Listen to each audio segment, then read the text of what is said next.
Hoje a gente vai falar especificamente de escoamento tridimensional e vamos introduzir o conceito do fenômeno físico que a gente deseja modelar com as equações matemáticas e com os modelos matemáticos que serão aplicados. O primeiro ponto importante a se considerar é que algumas observações mostram fenômenos específicos que ocorrem na aerodinâmica de uma asa tridimensional, ou seja, uma asa finita, uma asa que tem pontas, que finaliza. A gente viu até o momento foram asas bidimensionais ou asas infinitas, onde nós não temos efeitos do escoamento passando pela ponta das asas. Talvez o fenômeno mais visível e que mais chame a atenção do público em geral seja os vórtices de ponta de asa. Nesse vídeo, que é um experimento feito pela NASA, nós podemos ver a intensidade que o vórtice de ponta de asa de uma aeronave comercial pode chegar. Nesse vídeo nós vemos a passagem aqui da aeronave passando ao lado da torre, ela não passou pelo meio da torre. Depois de algum tempo de gravação, nós vamos começar a ver que essas linhas de fumaça vão ser alteradas pelo escoamento que o avião deixou. Já é possível ver pelas linhas superiores, né, essa deformação das linhas, elas sendo direcionadas para baixo. Isso a gente começa a ver a forma de linhas de corrente de vórtices. Agora já vemos um escoamento que vai no sentido oposto ao vento, né? De tão intenso, o vento lateral atmosférico chega a ser suprimido pela intensidade do vórtice. E aí a gente pode ver a intensidade do vórtice, né? O tamanho que ele tem e a velocidade do escoamento que é promovida por ele. Nesse outro vídeo, que é o mesmo experimento, mas com uma outra aeronave, também é possível ver a intensidade que esse vórtice chega. E isso ocorre toda vez que uma aeronave pousa ou decola de um aeroporto. É um fenômeno cotidiano.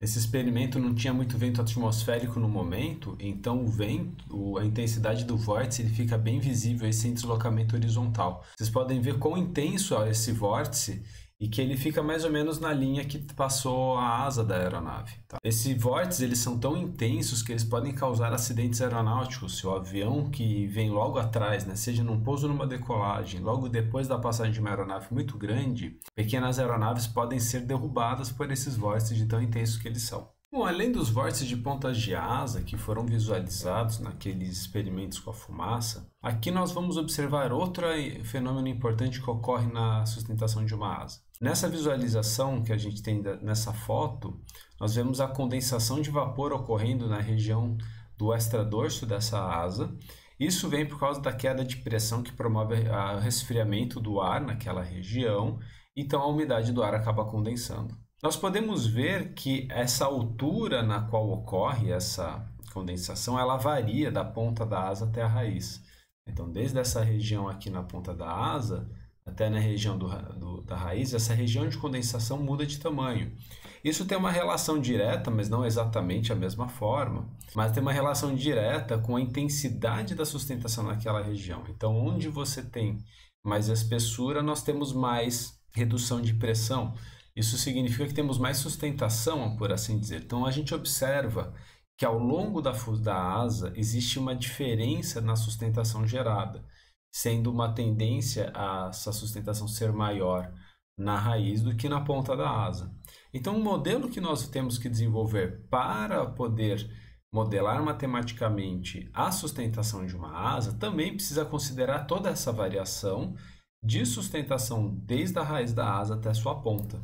Nesse vídeo aqui nós também podemos ver, além dos vórtices de ponta de asa e na ponta dos flaps, neste caso, nós também podemos observar a variação da sustentação. Esse vídeo vai ser interessante para comentar tanto o vórtice quanto a distribuição de sustentação, e nessa foto inicial nós já vemos como que essa sustentação varia, inclusive sua variação tendo influência da região aqui dos motores, que acaba afetando a sustentação da asa. Pode-se ver, né, com essa formação da condensação, que tem uma variação da raiz até a ponta da asa dessa sustentação. Aqui é possível ver os vórtices ocorrendo na ponta dos flaps, né, e esses vórtices correndo junto com o vento atmosférico. Então, além da distribuição de sustentação e da geração do vórtice de ponta de asa, existe que é o entrelaçamento dos vórtices. Então, nós vimos em algumas das imagens anteriores os vórtices de ponta de asa bem definidos e formados, e eles correndo ficando na esteira da aeronave. Porém, se nós observarmos nesse experimento em túnel de vento, que os vórtices que estão, as linhas de corrente que estão para fora da asa ou até mesmo saindo da asa, eles vão se entrelaçando em volta, inclusive, do vórtice de ponta de asa, sendo o vórtice de ponta de asa visível mais aqui, nessa linha central, e as outras linhas de corrente, aqui representadas pela fumaça, entrelaçando em torno desse vórtice. E aqui na esteira da asa, também a gente observa um certo entrelaçamento desses vórtices que saem que se juntam da parte do extradorso e do intradorso. Nessa imagem aqui, nós temos representado tanto esse entrelaçamento aqui no bordo de fuga, quanto a direção que ocorre do escoamento, tanto na parte superior da asa, em que as linhas de corrente tendem a ir em direção ao centro da asa, quanto no intradorso, na parte de baixo da asa, em que as linhas de corrente tendem a se distanciar da fuselagem. Então agora, no continuar desse vídeo, nós vamos começar a introduzir quais são as soluções matemáticas que serão utilizadas para conseguir representar e modelar essas três observações experimentais em um modelo matemático que consegue prever a sustentação ao longo da asa.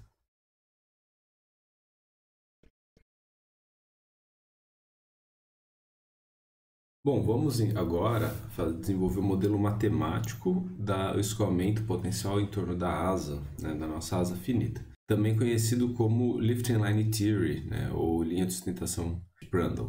Então, recapitulando o que nós vimos nos vídeos, nós desejamos primeiro modelar um escoamento em uma asa que apresenta os vórtices de ponta de asa, e esses vórtices eles são observados com esse giro, com essa rotação, né? Aqui nós estamos observando a asa de frente, e na asa esquerda nós temos que o giro está no sentido anti-horário, na asa direita no sentido horário, da gente observando de frente essa aeronave. Outra coisa importante é observar que, se observamos a asa de cima, né, eu vou desenhar só metade da asa aqui, nós vemos as linhas de corrente do extradorso tendo um leve deslocamento horizontal em direção à fuselagem, e as linhas de corrente que passam pelo intradorso deslocando, se distanciando da fuselagem, e no bordo de fuga, isso formando os vórtices pelo entrelaçamento dessas linhas de corrente. E além disso,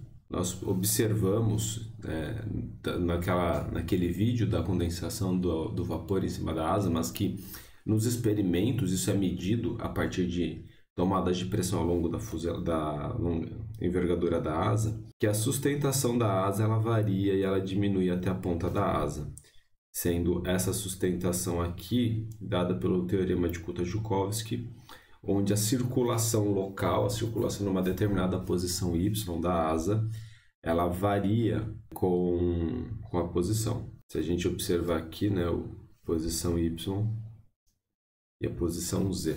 Então, para poder obter uma sustentação que tenha essa variação com a envergadura, que inclua os vórtices de ponta de asa e ainda esses deslocamentos horizontais que nós observamos logo próximo à superfície do extradorso e do intradorso, nós vamos utilizar uma distribuição de vórtices. E para isso, vamos utilizar uma solução da equação de Laplace, que serve também para modelar vórtices, que é chamado da lei de Biot-Savart.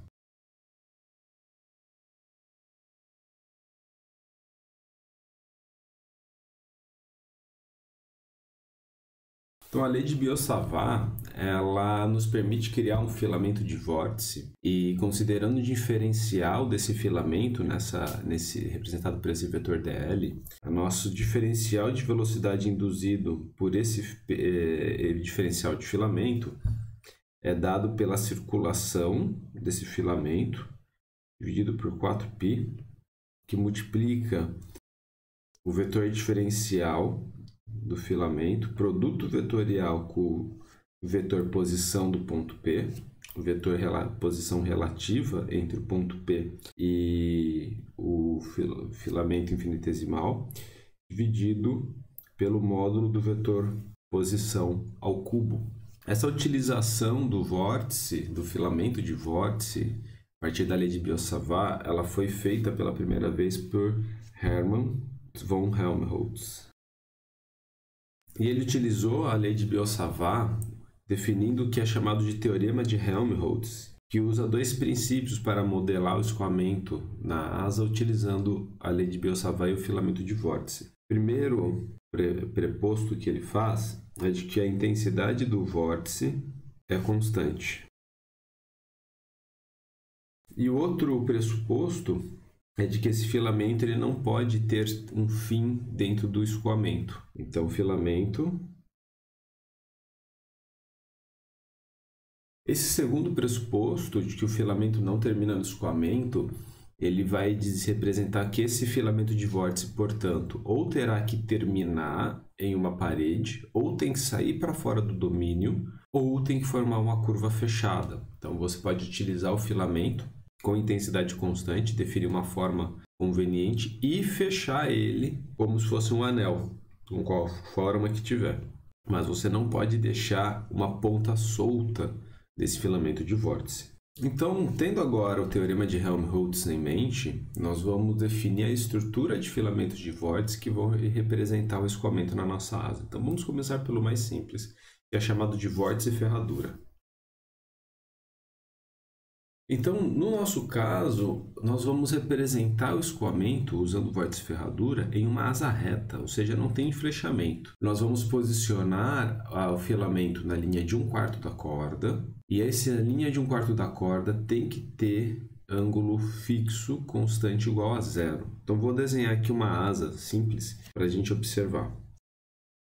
Então, aqui temos uma asa retangular, obviamente corda constante e sem nenhum enflechamento. Então, o vórtice que gera a sustentação da asa, que é o vórtice que vai representar aquela circulação que o aerofólio tinha e era colocado e era com a sustentação em 1/4 da corda, isso lá da teoria da placa plana. A gente põe um filamento, então, para essa sustentação na linha aqui de 1/4 da corda, né? Então, na posição C/4 e tem uma intensidade gama fixa, constante. Já para poder fazer o escoamento que representa os vórtices de ponta de asa e esse filamento não terminar nas pontas das asas, o que daria o escoamento em torno de um aerofólio, nós vamos estender esses filamentos para a direção da esteira, atrás da asa. Então, esses são os vórtices de ponta de asa. Na direção que gera a sustentação para cima, esse vórtice colado, ele gira nessa direção, enquanto que o vórtice dessa ponta, da ponta esquerda, gira nessa direção e o vórtice da ponta direita nessa direção. Então, vamos dar os nomes. Então, esse é o vórtice de ponta ou vórtice de esteira, tá? Esse daqui também tem o mesmo nome. Enquanto esse vórtice aqui, ele é o vórtice colado. E obviamente que esse nome é porque ele é o vórtice entre os três que está colado na asa. Bom, esses vórtices, para satisfazer o teorema de Helmholtz, eles vão se estender até o infinito. Então, ou eles vão até o fim do domínio, ou se vocês preferirem, independente em qual posição do infinito, eles vão se fechar gerando o vórtice de partida, tá? Então, lá no infinito, esses dois vórtices eles podem se fechar, gerando aqui o vórtice de partida. Que, para lembrar, é aquele vórtice que inicia, que ativa a sustentação na asa. Então, nesse caso, com esse vórtice ferradura, como nós temos circulação constante e filamentos de vórtice retilíneos, nós podemos, então, integrar aquela velocidade induzida num ponto P qualquer e calcular qual que é essa velocidade que é induzida por esse vórtice, ou por cada filamento, por cada seção desse vórtice. Aqui, se a gente observar como o filamento de vórtice infinitesimal gera só velocidade tangencial e esse filamento forma um plano, nós aqui não estamos fazendo essas quatro arestas gerando um vórtice, uma superfície no espaço, né? Ela é plana. Nós vamos gerar só velocidades tangenciais nesse plano, que é basicamente o plano da própria asa, onde a gente quer estudar. Então, a integração ela vai nos dar o seguinte resultado. Nós temos, então, o diferencial da velocidade tangencial, que ela é dada pelo módulo da velocidade, do vetor velocidade infinitesimal, é dado pela intensidade do filamento sobre 4π, multiplica pelo módulo do produto vetorial, dividido pelo módulo ao cubo do vetor posição. O produto vetorial ele pode ser representado pelo produto dos módulos dos vetores vezes seno do ângulo θ. E nesse caso aqui, então lembrando aqui que o nosso segmento de filamento que representa esse vórtice, ele possui numa determinada posição aqui um diferencial de filamento que induz velocidade em um determinado ponto P. Esse ponto P é representado pela vetor posição R, sendo essa daqui a direção perpendicular com um certo tamanho D e que tem uma distância ao longo do filamento de L.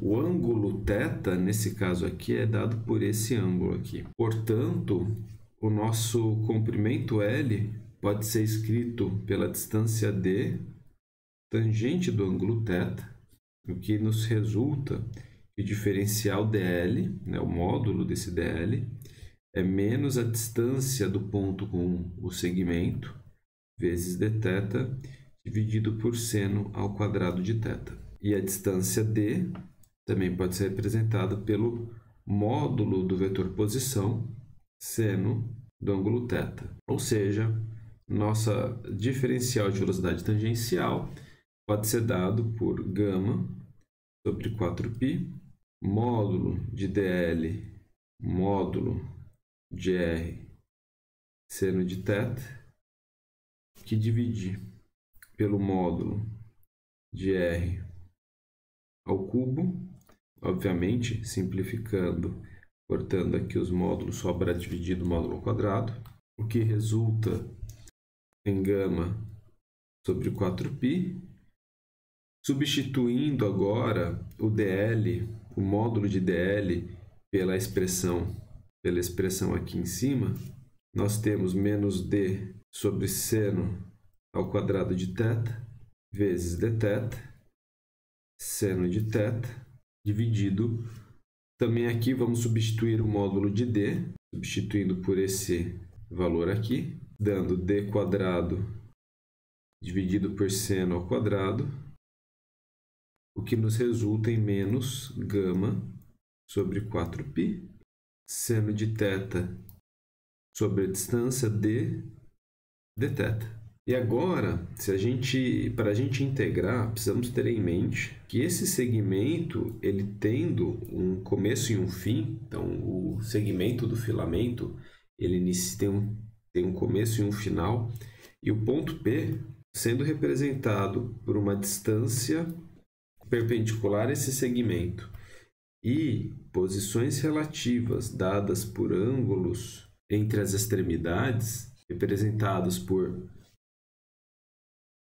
θ1 e θ2, lembrando, e é muito importante lembrar aqui, essa direção do vetor de filamento de vórtice, ou seja, o sentido do vórtice aqui importa e define quem que é o ângulo no começo e o ângulo no final do filamento. Quando integramos o dvθ nessa configuração, nós obtemos que a velocidade tangencial é dada pela integral entre θ1 e θ2 de menos γ sobre 4π seno de θ sobre a distância vezes dθ, o que nos resulta na intensidade do vórtice sobre 4π, que multiplica cosseno de θ2 menos cosseno de θ1, dividido pela distância d. Vamos agora mostrar como que os segmentos utilizados no vórtice ferradura induzem velocidade no escoamento. Mais especificamente, como que eles induzem velocidades no próprio vórtice colado.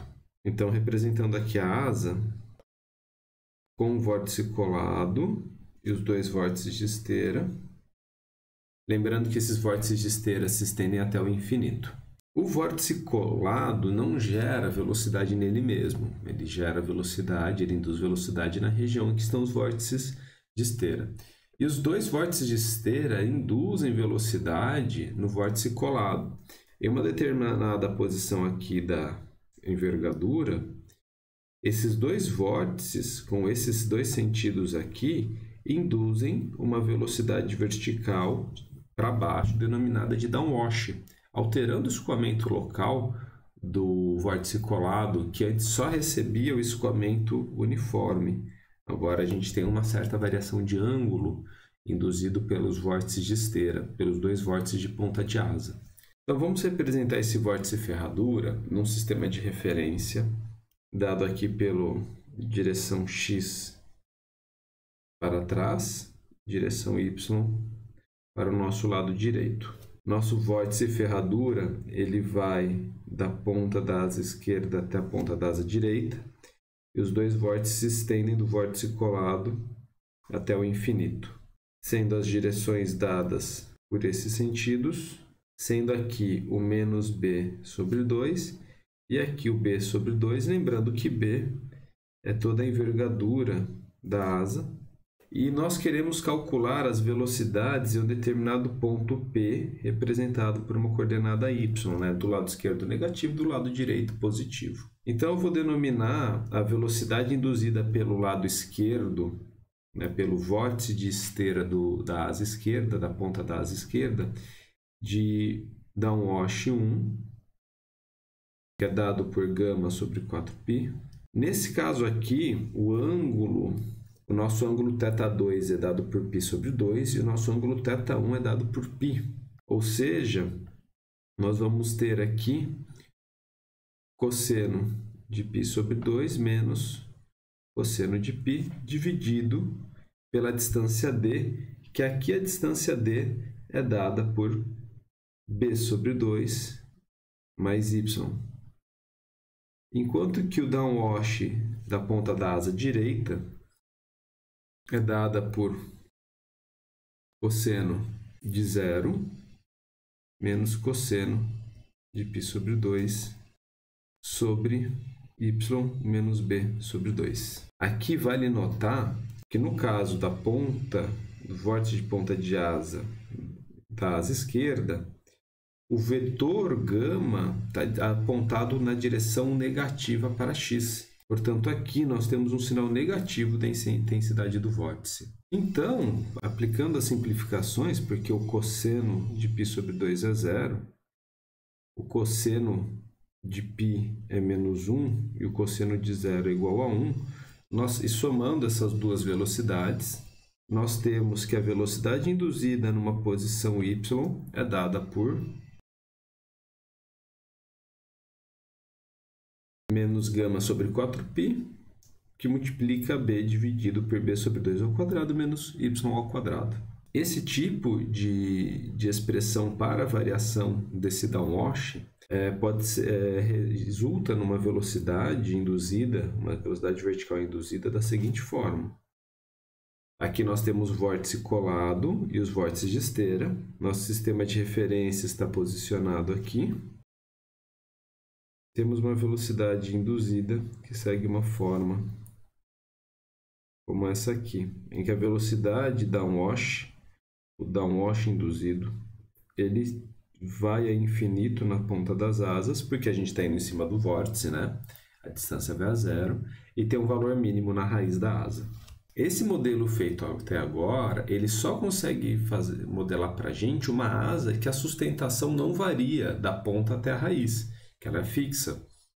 E também só nos permite modelar uma única esteira, um único vórtice, são as pontas das asas, mas nós não enxergamos o deslocamento horizontal das linhas de corrente, como foi visto, como foi comentado no começo do vídeo.